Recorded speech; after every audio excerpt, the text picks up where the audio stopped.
wabarakatuh. Perkenalkan, nama saya Sri Gita Syahani. Saya dari kelas Akuntansi Perpajakan C dengan NIM 202562310065. Pada video ini, saya akan menjelaskan materi mengenai jenis penerimaan pajak dan penggolongan pajak dalam sistem perpajakan. Materi ini penting untuk dipahami karena berkaitan dengan sumber pendapatan negara serta klasifikasi pajak yang berlaku di Indonesia. Yang pertama, ada pengertian penerimaan pajak. Penerimaan pajak menjadi salah satu sumber pendapatan negara yang sangat penting karena digunakan untuk membiayai berbagai kegiatan pemerintah serta pembangunan nasional. Tanpa adanya penerimaan pajak, negara akan mengalami kesulitan dalam menjalankan fungsi-fungsinya serta menyediakan pelayanan publik dan menjaga stabilitas ekonomi. Dana yang berasal dari pajak digunakan untuk pembangunan berbagai fasilitas umum seperti jalan, jembatan, sekolah, rumah sakit, serta berbagai program sosial yang bertujuan untuk meningkatkan kesejahteraan masyarakat. Oleh karena itu, pajak memiliki peran yang sangat besar dalam menunjang kemajuan suatu negara.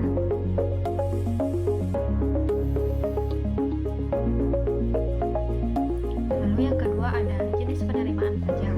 Secara umum, penerimaan pajak dapat dibedakan menjadi pajak pusat, pajak daerah, bea masuk, dan juga cukai. Masing-masing jenis penerimaan pajak tersebut memiliki karakteristik serta peran yang berbeda dalam sistem keuangan negara.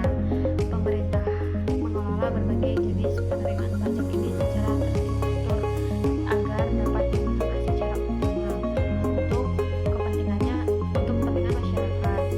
Dengan adanya pembagian jenis penerimaan pajak ini, pengelolaan keuangan negara menjadi lebih terarah dan efisien.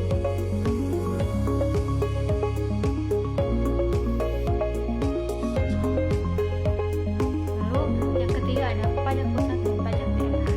Contoh pajak pusat antara lain pajak penghasilan atau PPH, pajak pertambahan nilai atau PPN, serta pajak penjualan atas barang mewah. Pajak-pajak tersebut memiliki kontribusi besar terhadap anggaran pendapatan dan belanja negara atau APBN. Sedangkan pajak daerah merupakan pajak yang dipungut oleh pemerintah daerah dan digunakan untuk membiayai pembangunan di daerah tersebut. Contohnya seperti pajak kendaraan bermotor, pajak hotel, dan pajak restoran.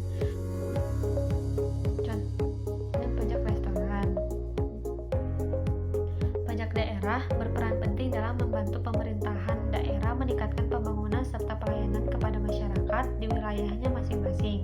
Dengan adanya pajak daerah, pemerintah daerah dapat lebih mandiri dalam mengelola keuangannya. Lalu ada bea masuk dan cukai. Bea masuk merupakan pemungutan yang dikenakan terhadap barang-barang yang masuk ke dalam wilayah suatu negara dari luar negeri atau yang biasa disebut barang impor. Tujuan dari bea masuk adalah untuk melindungi produk dalam negeri serta mengatur arus barang yang masuk dari luar negeri. Sedangkan cukai merupakan pungutan negara yang dikenakan terhadap barang-barang tertentu yang memiliki sifat atau karakteristik khusus. Barang yang dikenakan cukai biasanya merupakan barang yang konsumsinya perlu dikendalikan atau diawasi.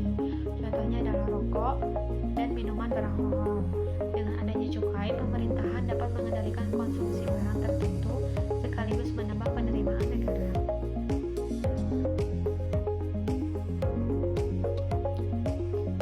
Selanjutnya, ada pengertian pengelolaan pajak.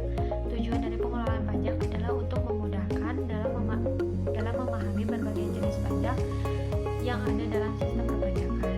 Dengan adanya penggolongan ini, masyarakat dapat lebih mudah mengetahui jenis pajak yang harus dibayar serta memahami bagaimana sistem pemungutannya. Selain itu, penggolongan pajak juga membantu pemerintah dalam mengelola dan mengawasi pelaksanaan perpajakan agar berjalan dengan lebih efektif dan efisien. Penggolongan pajak menjadi bagian penting dalam sistem perpajakan karena memberikan struktur yang jelas terhadap berbagai jenis pajak yang ada. Lalu ada jenis penggolongan pajak. Pajak langsung merupakan pajak yang harus ditanggung sendiri oleh wajib pajak dan tidak dapat dialihkan kepada pihak lain. Contohnya pertamanya adalah pajak penghasilan, di mana wajib pajak harus membayar sendiri pajak atas penghasilannya yang diperoleh. Sedangkan pajak tidak langsung merupakan pajak yang dapat dialihkan kepada pihak lain. Contohnya adalah pajak pertambahan nilai, di mana beban pajak dapat dialihkan kepada konsumen melalui harga barang atau jasa. Selain berdasarkan sifatnya, sebenarnya pajak juga dapat digolongkan berdasarkan objek, subjek, maupun lembaga pemungutannya. Namun, dalam pembahasan ini, fokus utama adalah pada penggolongan berdasarkan sifat pajak.